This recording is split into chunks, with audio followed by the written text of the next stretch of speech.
Judge, I'd like to talk about crime. In 2019, there were about 16,000 murders in America. In 2020, there were more than 20,000. It's a 25% increase in 1 year. 2021 data isn't complete, but we know many cities have reached record levels of murder, including Philadelphia, Atlanta, and Milwaukee.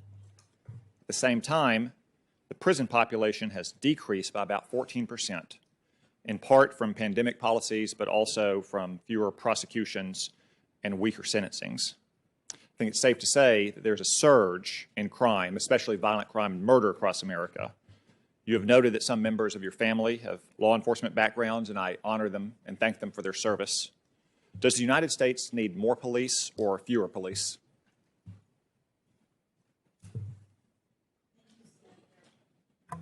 Thank you, Senator. As you just noted, I have law enforcement in my background, and I am very familiar with the problems that crime cause in the communities where we live. Okay, Judge, I'm sorry. We have a few minutes here. You have a lifetime appointment if you're confirmed. I asked a simple either-or question. Does the United States need more or fewer police? Senator, the determination about whether there should be more or fewer police is a policy decision by another branch of government. It is not something that judges have control over, and I will stay in my lane in terms of the kinds of things that are properly in the judicial branch. Okay, if you don't want to address whether the United States needs more or fewer police, we'll move on to sentencing, which is certainly in your lane. There's been a lot of talk about criminal justice and sentencing approaches and theories today. In general, is someone more likely or less likely to commit a crime if they know that they will be caught, convicted, and sentenced? Senator, what is in my lane is the consideration of particular cases of Judge, prosecutions. You've spoken a lot today about criminal sentencing, about the theory of sentencing. You've written a lot about it in your record. It is a very simple question. Is someone more likely or less likely to commit crime if they're more certain that they're going to be caught, convicted, and sentenced? Senator, I am aware from my work on the Sentencing Commission and not as a judge that there is research into recidivism rates, into rehabilitation, into the factors that go into a determination about whether someone is more or less likely to commit crime. Part of what Congress has taken into account when it determined that one of the purposes of punishment is deterrence is the idea that if someone is convicted and punished, they will be deterred from committing other crimes. And you've mentioned that, and you've written about that in your writings. There's 4 purposes of punishment. One of those is deterrence. Isn't it inherent in the concept of deterrence that people are less likely to commit crime if they're more likely to get caught, convicted, and sentenced? Why can't you just say that's the case? Senator, it's not that I'm avoiding saying that's the case. No, Judge, that's exactly what you're doing. I'm asking a very simple question. In general, is someone more likely or less likely to commit a crime if they know they're going to be caught, convicted, and sentenced? It's the heart of deterrence theory. It's very difficult to answer questions in general when you're asking about things like phenomena related to crime. It's the theory behind deterrence that by punishing someone, they will be less likely to commit the crime in the future. That is a theory that undergirds. Do you think that theory is correct? Senator, there is research that supports that deterrence is something that can occur. Does it occur in every case? I can't say that. Okay, let's turn to something more concrete then. Do you know how long the average inmate convicted for a murder serves in prison in America? No, I don't. The answer is 17 years on average. Is 17 years too long or not long enough for a criminal to spend in prison for murder? Senator, these are policy questions, whether they're in the province of the Sentencing Commission in terms of recommendations, whether they are in Congress. They're not the kinds of things that I can opine about. So you don't want to opine on whether 17 years is too long or too short a sentence for murder? Senator Cotton, the Congress has prescribed a number of factors that judges look at when they sentence. It may, in many cases, not be. I can't answer in the abstract in the way that you. These are very concrete. Let's turn to rape. Do you know how long the average inmate convicted of rape serves in prison in America?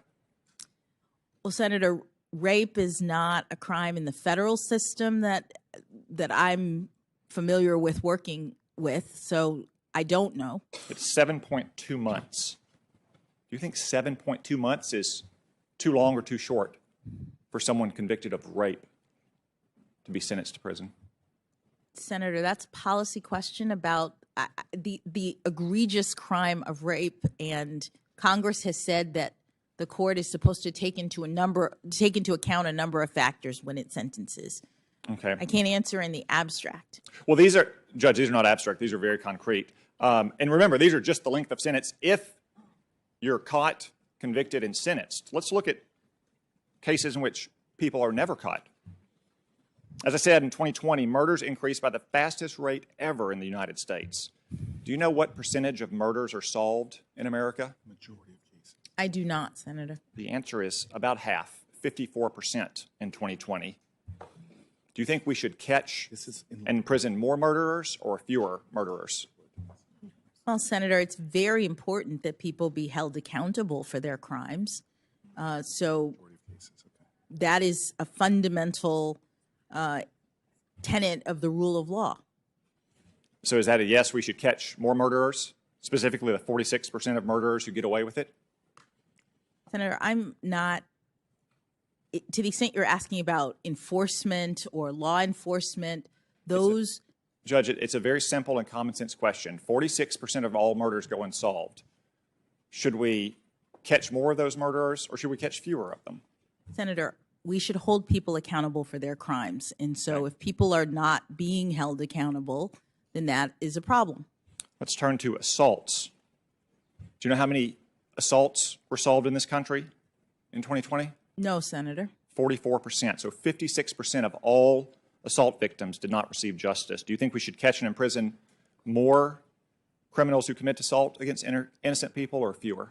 Senator, it's very important that people be held accountable for their crimes. So if they're not, then it would be a problem for the rule of law.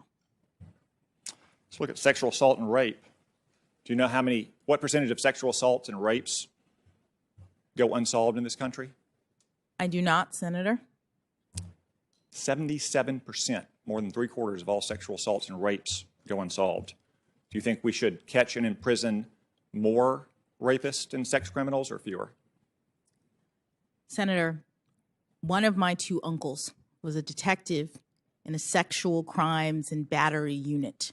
So I'm very familiar with that type of crime.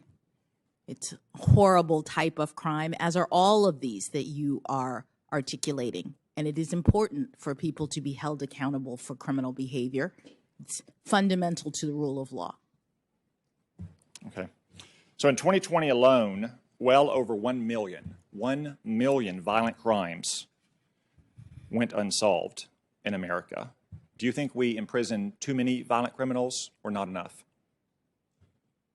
Senator, it's important for our rule of law to ensure that people are held accountable who are breaking the law in the ways that you mentioned and otherwise. What do you think the families of all those victims think? Do you think they think that we should arrest and convict and sentence all these criminals who get away with it? Senator, I know what the families of law enforcement officers think because I'm one of them. I know what crime does to our society. I care deeply about public safety. And as a judge, it's been my duty when I was at the trial level, I'm no longer there, but when I was at the trial level, to ensure that people are held accountable for their crimes. Okay. Let's turn to the crime of child pornography. I know there's been a lot of talk about it today. I don't want to spend much time on it. A lot of people have tried to explain the various differences in these cases and the pre-sentencing reports and the sentences. Leahy and now Senator Graham. Thank you, Judge. Again, congratulations. I want to talk to you a little bit about family and faith because in your opening statement, and the people who introduced you to the committee, there was very glowing praise of you as a person, a good friend. You have a wonderful family. You should be proud, and your faith matters to you. What faith are you, by the way?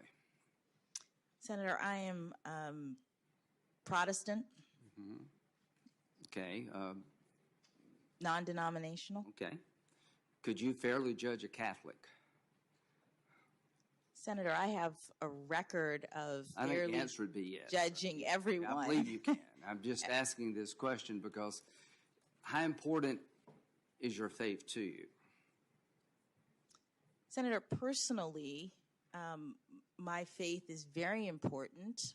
But as you know, there's no religious test in the Constitution under Article 6, and There will be none with me.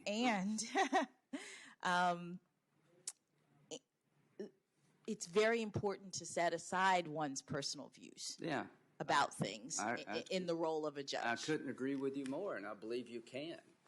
So, on a scale of 1 to 10, how faithful would you say you are in terms of religion? You know, I go to church probably 3 times a year, so that speaks poorly of me. Or do you attend church regularly? Well, Senator, I am reluctant to talk about my faith in this way just because I want to be mindful of the need for the public to have confidence in my ability to separate out my personal views. Well, how would you feel if a senator up here said, your faith, a dogma lives loudly within you, and that's of concern? How would you feel if somebody up here on our side said, you know, you attend church too much for me, or your faith is a little bit different to me, and they would suggest that it would affect your decision? Would you find that offensive? Senator, I would if I were you. I found it offensive when they said it about Judge Barrett. The reason I ask these questions is I have no doubt that your faith is important to you, and I have zero doubt that you can adjudicate people's cases fairly if they're an atheist. If I had any doubt, I would say so. But the only reason I mention this, Judge, you're reluctant to talk about it because it's uncomfortable. Just imagine what would happen if people on late night television called you an effing nut, speaking in tongues because you practiced the Catholic faith in a way they couldn't relate to or found uncomfortable. So, Judge, you should be proud of your faith. I am convinced that whatever faith you have and how often you go to church, it will not affect your ability to be fair. And I just hope going in the future that we all can accept that, and that Judge Barrett, I thought, was treated very, very poorly. So I just wanted to get that out. Let's talk about family. Do you know Janice Rogers Brown? yes, I do know her. How do you know her? She was a judge on the court that I now serve. We didn't overlap, and I'm struggling to remember whether I ever met her, but she was a judge on the circuit court. Right, and you were a district court judge, is that right? I was, but I don't know whether she had.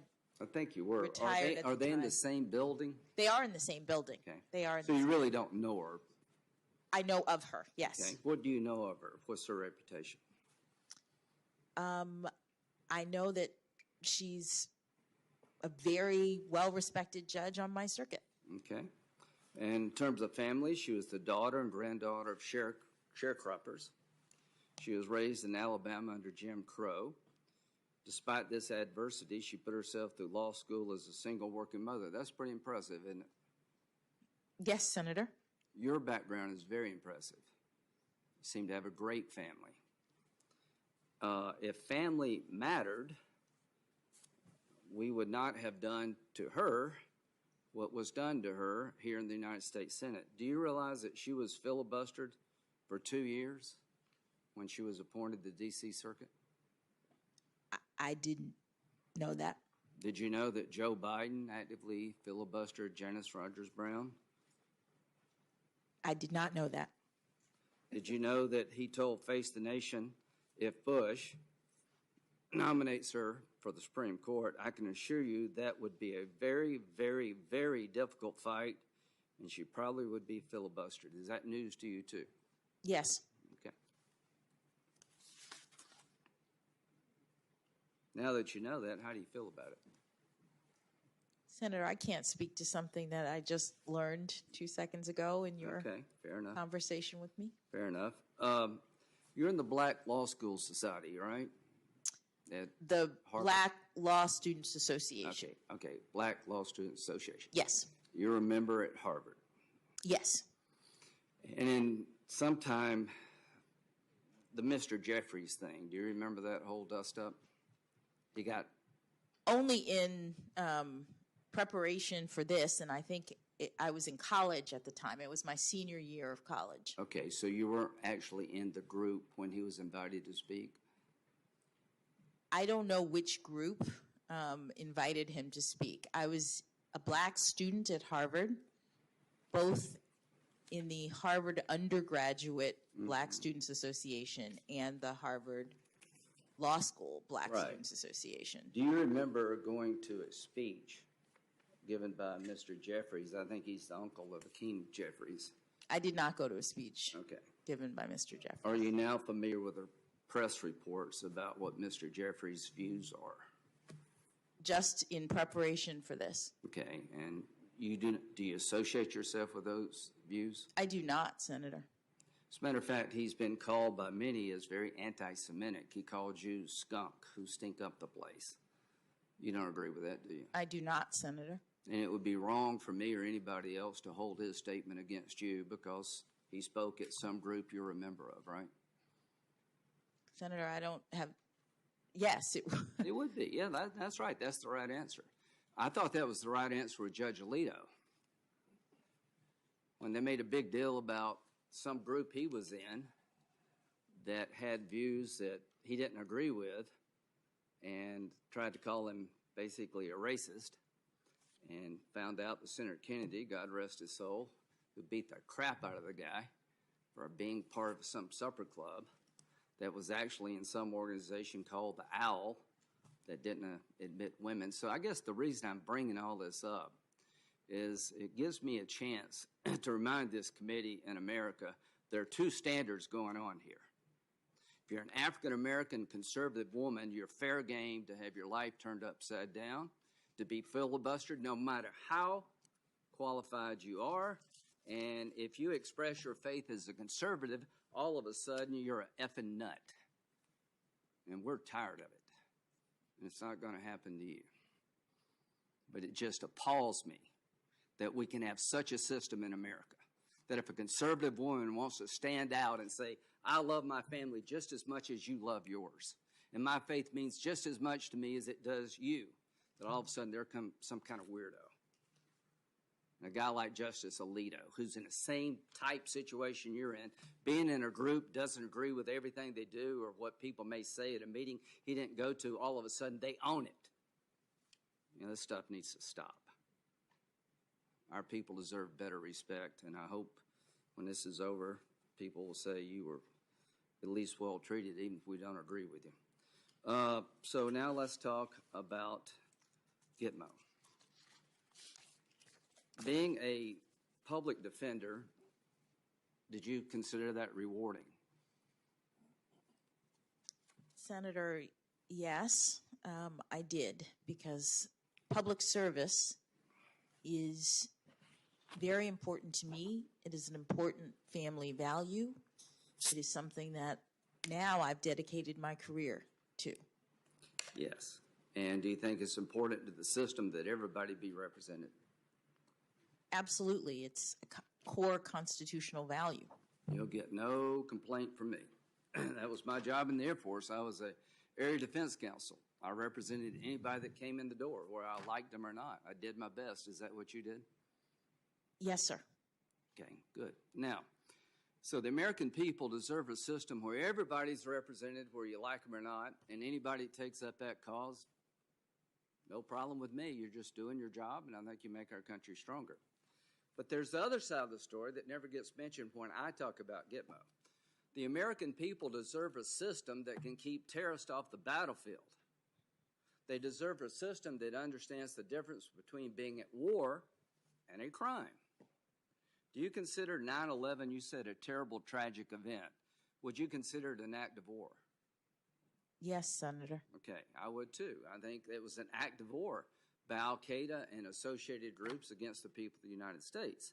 So, as you rightfully are proud of your service as a public defender, and you represented Gitmo detainees, which is part of our system, I want you to understand, and the nation to understand, what's been happening at Gitmo. What's the recidivism rate at Gitmo? Senator, I'm not aware. It's 31%. How does that strike you? Is that high, low, about right? I don't know how it strikes me overall. You know how it strikes me? It strikes me as terrible. Yes, that's what I was going to say. Okay, good. We found common ground. Of the 229 detainees released from Gitmo, of 729 released, 229 have gone back to the fight. Here's some of the notables. Former Gitmo detainee Zakir was named the interim defense minister of Afghanistan. I don't know exactly what his job is today, but during the transition, they made him the defense minister and he was in Gitmo. Of the 5 men we released from Gitmo as part of prisoner swap for Sergeant Bergdale, here's where they're at. Mohammed Fazal was appointed Deputy Minister of Defense. Noor was appointed Acting Minister of Borders and Tribal Affairs. Waziki was appointed as Acting Intelligence Director. Kerr, again, Acting Minister of Information, Culture, Defense. Omar was appointed as the new governor of the southeastern province of Khost. These were 5 people that we had in our control that are now helping the Taliban run the country. Would you say that our system in terms of releasing people needs to be re-looked at? Senator, what I'd say is that that's not a job for the courts in this way. That as an American, does that bother you? Well, obviously, Senator, any repeated criminal behavior or repeated attacks, acts of war, bother me as an American. Well, it bothers me. While I will not hold it against you, nor should I, the fact that you represent Gitmo detainees, I think it's time to look at this system new, folks. When 31% of the people are going back to fight to kill Americans and now running the Taliban government, we have gone wrong somewhere. Are we still at war? So the AUMF, the authorization for military force, is still in effect. Congress has authorized the use of force against people in this way. But do you personally believe that Al Qaeda, ISIS-type groups are still at war with us? I think, yes. I mean, I think we... So we're still in a state of war with certain elements of radical Islam to this very day? I believe that's documented, yes. Okay. Now, what's the process to determine whether one's an enemy combatant under our law? Well, I believe that the executive branch makes an assessment of whether or not someone is taking up arms against the United States somewhere in the world related to all of this. Okay, so it's an executive branch function to determine whether or not this person qualifies as an enemy combatant. Well, I believe that they make a under current law. Under current law, I believe that determination is made by the executive branch, and the person is detained, and then the question becomes whether they are able to bring some sort of legal challenge to that They have a determination. habeas right. Yes. Okay, so the law is that the executive branch determines if you're an enemy combatant, and under our law, you can appeal that decision to a federal court through habeas. Is that correct? I believe that's correct. Okay. Is it your view that we can hold enemy combatants as long as they're a threat to the United States? I believe that's what the Supreme Court has determined. Okay. Did you argue that that should not be the case before in an amicus brief? I'm trying to think. I had 2 amicus briefs that I worked on, or 3 technically, but 2 different cases. Well, we'll have another visit tomorrow. So Yes. Go back and check. Yes. I'm pretty sure that in your brief you argued that the executive branch should not have the ability to hold an enemy combatant indefinitely. You need to try them through some process or release them. Yes, Senator. As you were talking, my clients, the Cato Institute, the Rutherford Institute, and the Constitution Project, made that argument and asked me to draft their brief. Yes. Well, do you agree with that argument? Senator, my responsibility was to make my clients' arguments, and as a nominee to the Supreme Court, that's the kind of issue. The Supreme Court did not address that issue. They, in fact, the case became moot. Did you organize an effort to get 20 judges to file a brief to the Supreme Court on this issue? Not on that issue, no, Senator. On another issue? Yes, Senator. Okay. Did you actively go out and recruit 20 judges to help you file a brief on another issue regarding law of war detention?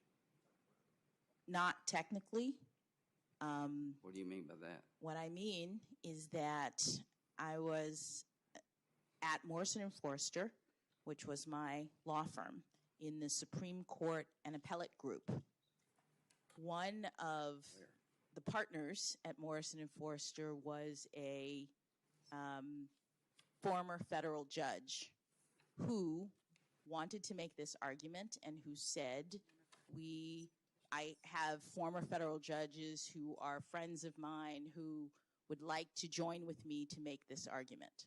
So I worked with her, the partner at my firm who was a former federal judge, to make... So it was her idea to get former judges to write this, Yes. not yours? Yes. And you just helped in the implementation of that idea? So, Senator, as a member of the Supreme Court and Appellate Group in a law firm, that is the practice. Right. Now I'm asking Amicus practice, yes. It wasn't your idea, it was somebody else? Yes. Okay.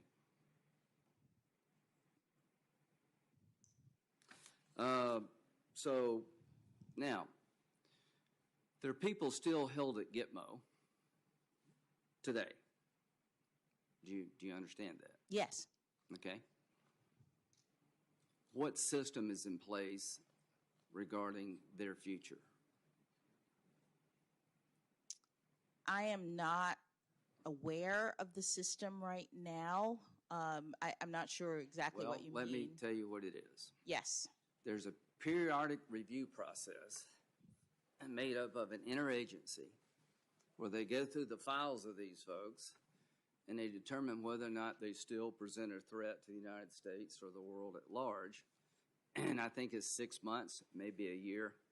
But that goes on at least on an annual basis. And if there's a determination that this person still represents a threat to the United States, they're continued to be confined. That's the way the system works. Are you okay with that? As a policy matter, Senator, I'm not speaking to my views. That's my understanding is that the periodic review system is an executive branch determination of whether or not they're going to continue to hold people that they... Does that make sense to you as a way to deal with these detainees?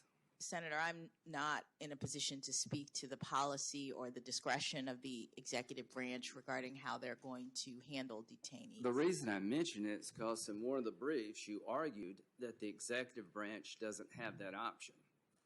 That if you had your way, the executive branch could not do periodic reviews about the danger the detainee presents to the United States.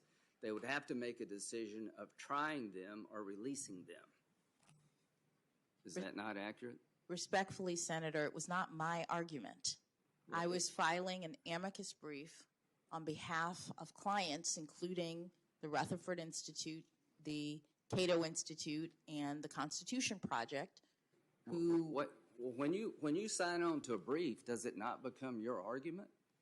it does not, Senator. If you are an attorney and you are representing a client in amicus, Is that your position when you were in private practice? I mean, you sign on to this brief making this argument, but you say it's not your position. I mean, why would you do that if it's not your position? Why would you take a client that has a position like that? Now, this is voluntary. Nobody's making you do this.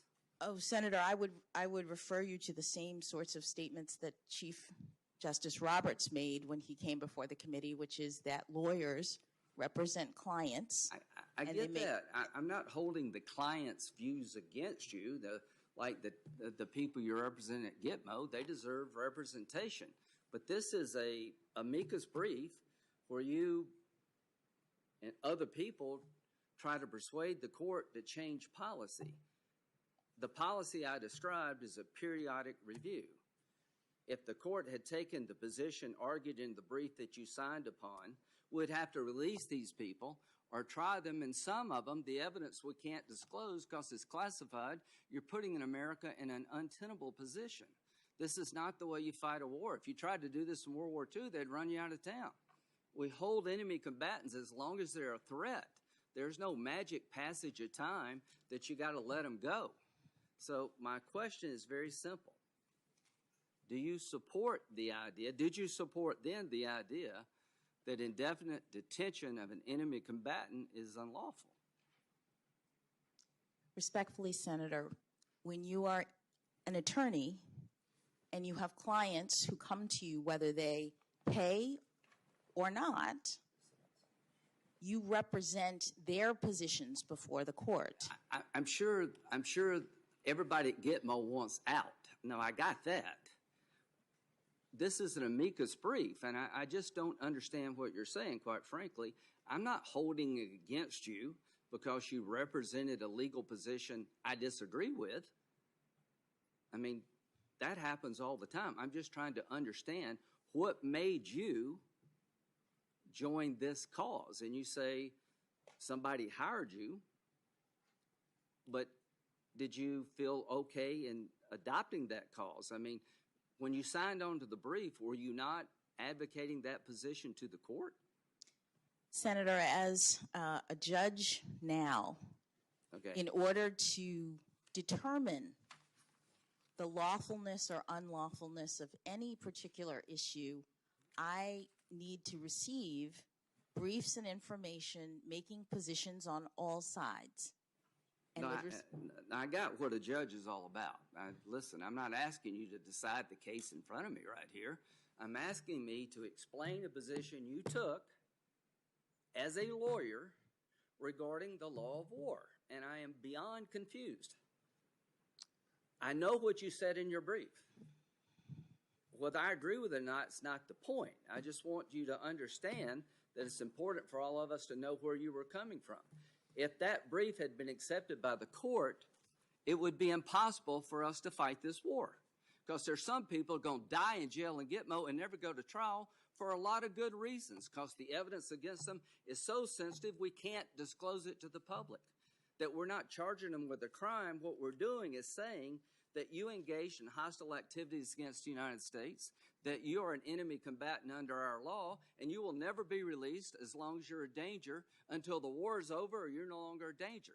That's the difference between fighting a crime and a war.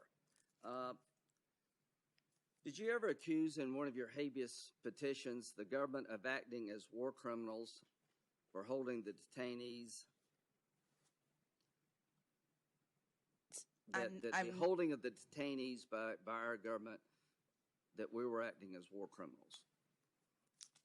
Senator, I don't remember that accusation, but I will say that... Do you believe that's true, that America was acting as war criminals in holding these detainees? Senator, the Supreme Court held that the executive branch has the authority to detain people who are designated as enemy combatants for the duration of the hostilities. And what I was doing in the context of the habeas petitions at this very early stage in the process was making allegations to preserve issues on behalf of my clients. A habeas petition